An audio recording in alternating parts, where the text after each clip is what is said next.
So I want to start today by putting you, the listener, right on the spot with a bit of a thought experiment. Imagine you're presented with a choice between two completely distinct paths for, say, the next 80 years of your existence. Okay, 80 years. That's a whole lifetime. Right, exactly, a full human life. So option one is you fall asleep right now, and for the next 8 decades, you experience this wonderful, beautiful, but completely illusory dream. Just a perfect, unending slumber. Sounds pretty tempting, honestly. It does, right. But then there's option two. You spend those exact same 80 years awake, studying, working, struggling, fighting your way through the very real, often painful ups and downs of waking reality. So which one are you choosing? The perfect illusion or the gritty reality?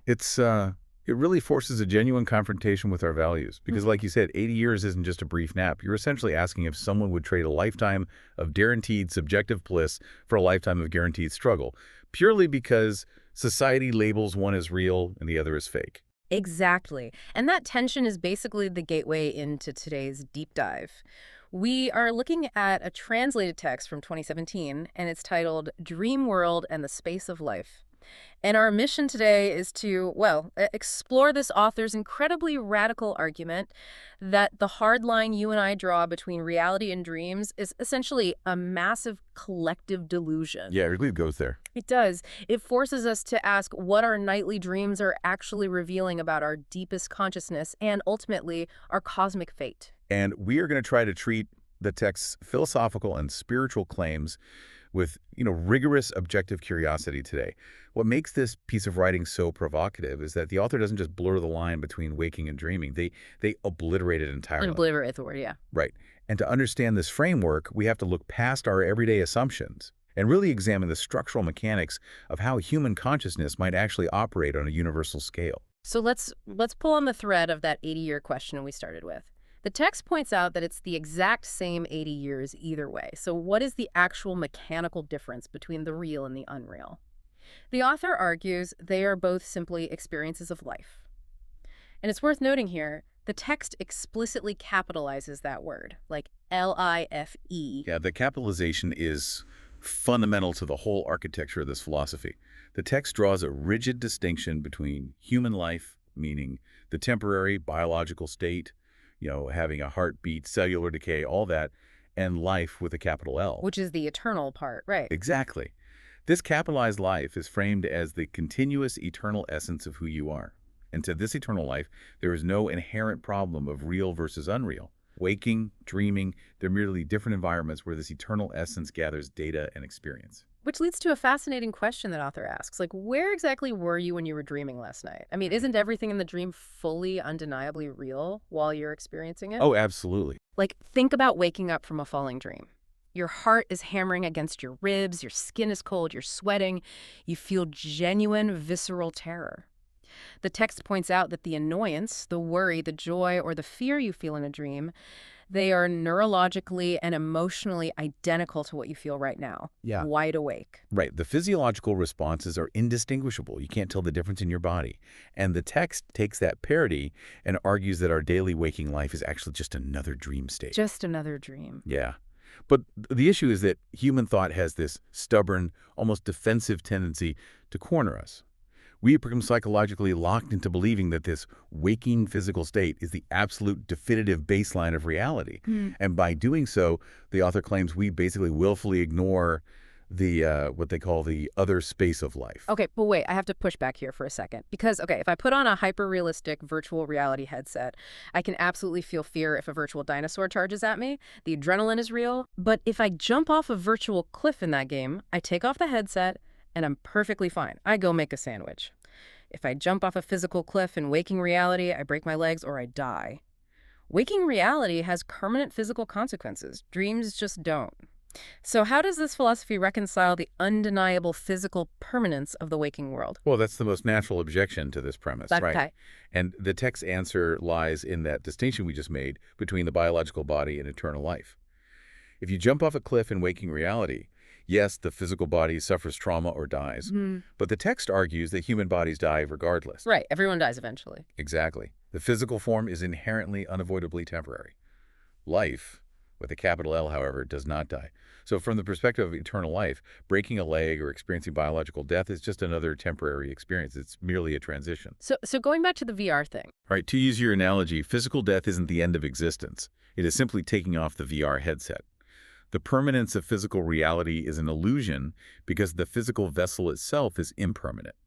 Life operates entirely independent of the physical form. Wow. Okay, so if you're saying the physical body is completely irrelevant to my eternal life, then physical death isn't actually an end state in this philosophy, which opens up a massive question. What does this author think actually happens to us when the biological headset comes off? Well, the text asserts that life simply continues, but it continues indefinitely in a pure dream state, completely untethered from the anchor of a physical body. Which, I mean, the author's description of this eternal dream state sounds like the most boundless sci-fi concept imaginable. The space and time of this life are described as infinite. In this post-physical dream, the possibilities are seemingly limitless. You can reunite with loved ones who have passed away. You can fly. It's incredible. Yeah, you can magically transform yourself into anything you desire. You can even attain magic powers and spells, which is just wild. It really is. It removes all the physical limitations governed by gravity, time, biology, all of it. It's an existence governed entirely by manifestation. The text even highlights sensory experiences to drive this point home, noting that something as intimate and physical as making love is actually more intense, more comfortable, and more unforgettable in this eternal dream state than it ever could be within the confines of physical reality. It totally flips our conventional wisdom completely upside down. Yeah. We usually treat dreams as these pale, hazy imitations of waking life. But this text argues that waking life is the low-resolution, limited version, and the dream state is where you get the high-definition, unconstrained experience. Exactly. But this premise introduces a massive logical flaw for me. I mean, think about it. If I am entering an infinite dream state with zero physical limits, and manifestation is the only rule, what stops every single person from just conjuring up a perfect eternal paradise? If you can have anything, nobody's going to consciously choose to suffer. Are we just randomly assigned a utopian dream or a hellish nightmare when we die? Yeah, and the author anticipates that exact question, and the answer forms the crux of their entire philosophy. It's not random, and it is not simply a sandbox game where you can spawn whatever you want.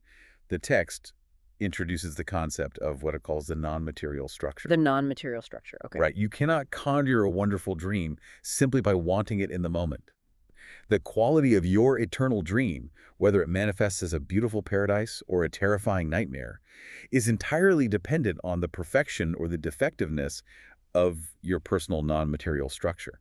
And that structure is forged by your consciousness. So we aren't escaping ourselves when the headset comes off. We are essentially trapped in a universe built to the exact specifications of our own minds. Exactly. And if your mind is flawed, your eternal reality will be flawed. This is how the text completely redefines the concepts of heaven and hell.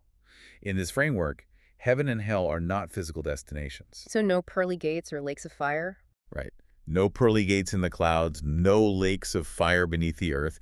They reside entirely within our consciousness, embedded within the non-material structure of our lives. And the text gets incredibly specific about the criteria here. It provides this diagnostic list of what constitutes a defective non-material structure. If your mind is full of envy, hate, greed, fear, anxiety, fighting, killing, possessing things, and trying to control other people, you are already living in a state of hell. Yes. That internal architecture basically guarantees nightmares.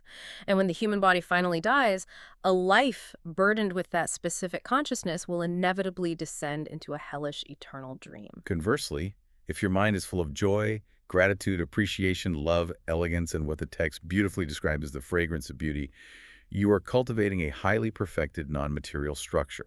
You are already residing in a heavenly state. Your nightly dreams will be pleasant, and your eternal life will naturally ascend into a heavenly post-physical dream. See, that's tough, though, because we all try to be positive.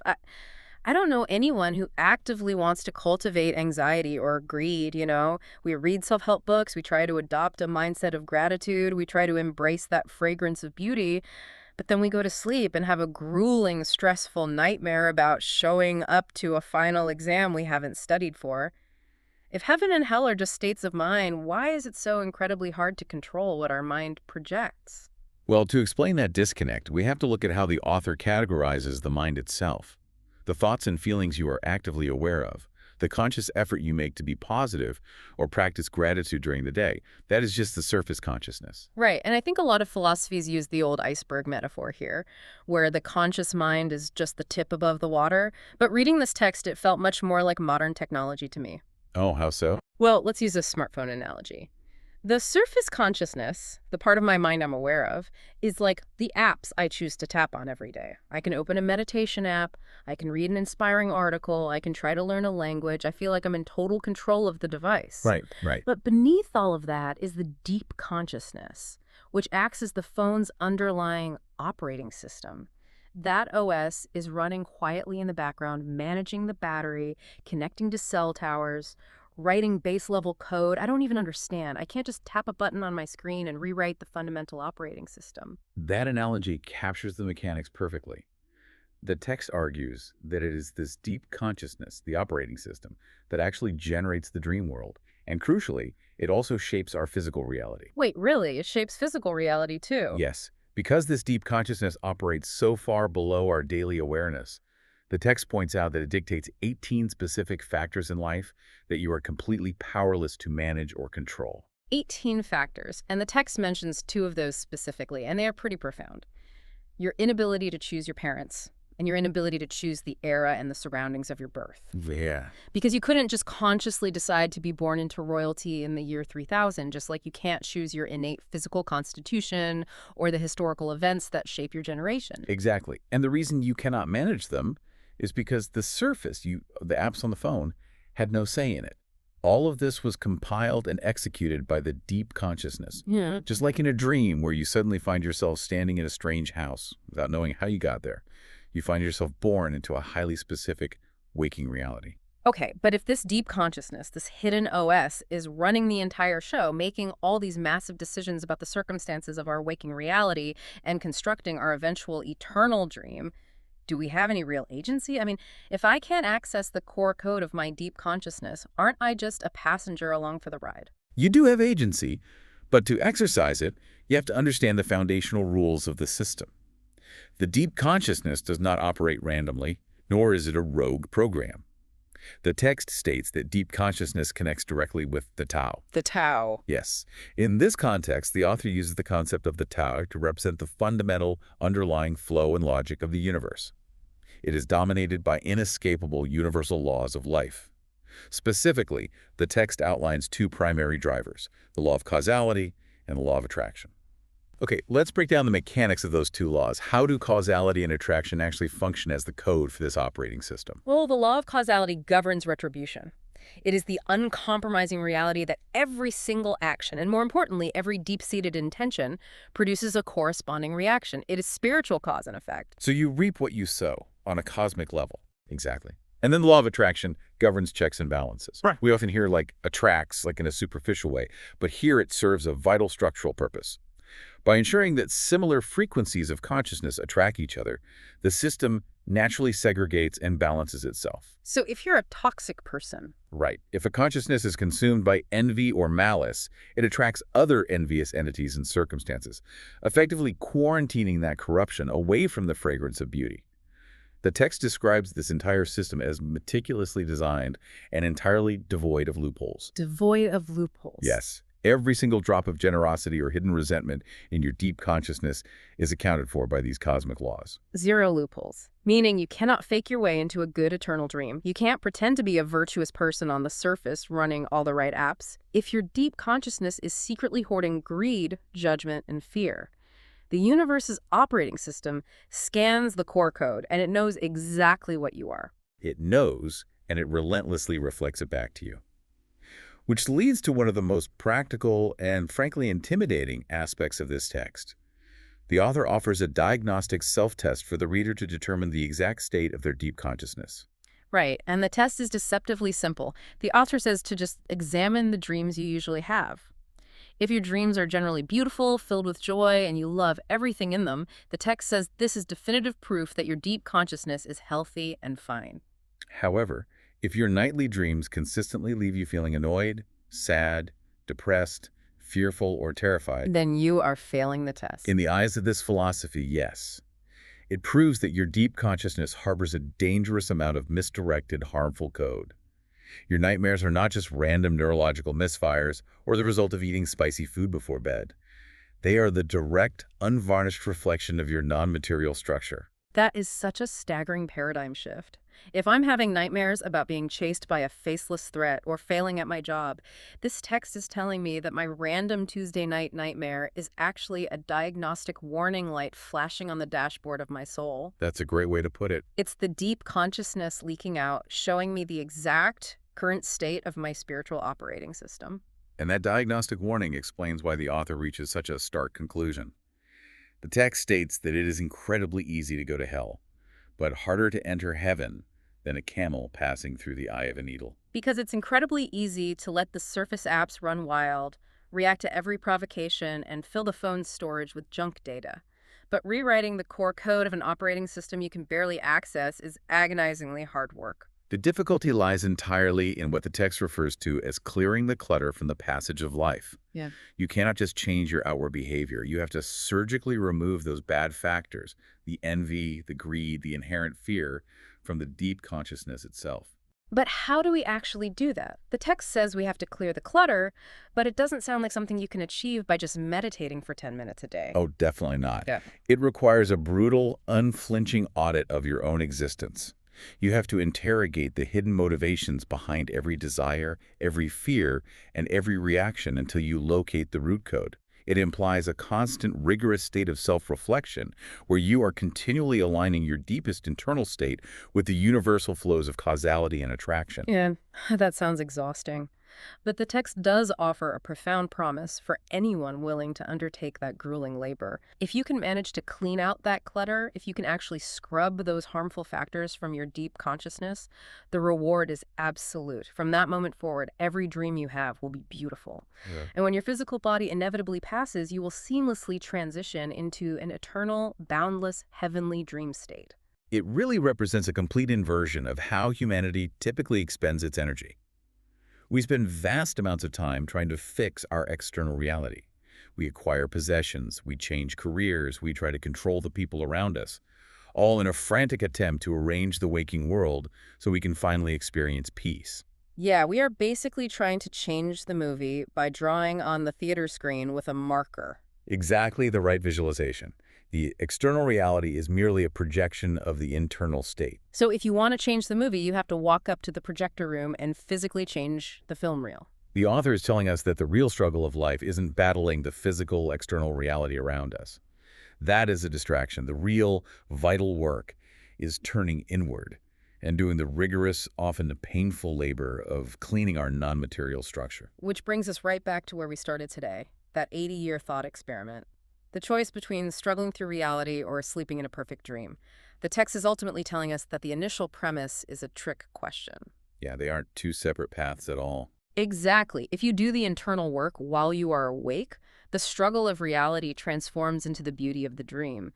They are both just spaces of life, and you are the solitary architect of both spaces, whether you realize it or not. That's the ultimate takeaway, yeah. So as we conclude this deep dive, I want to leave you with one final question to ponder. A thought that takes the text premise to its ultimate logical conclusion. We discussed those 18 uncontrollable factors of your birth earlier, your parents, your era, your geographic surroundings. Right, the things the operating system dictates. Exactly. The text states explicitly that you could not control them because they were assigned to you by your deep consciousness, governed by the meticulous loophole-free laws of causality and attraction. So think about the specific life you're living right now, the family you were born into, the exact historical moment you occupy, the unique physical and emotional challenges you face every day. It's all connected. If the universe has zero loopholes, does this imply that your past state of deep consciousness, perhaps from a previous iteration of life, a previous dream, actually selected this exact reality for you? Are the specific struggles you are facing today not random bad luck, but the precise, calculated retribution or reward of your own ancient deep consciousness? Are you, right now, living inside the dream you earned? It is definitely something to think about the next time you close your eyes.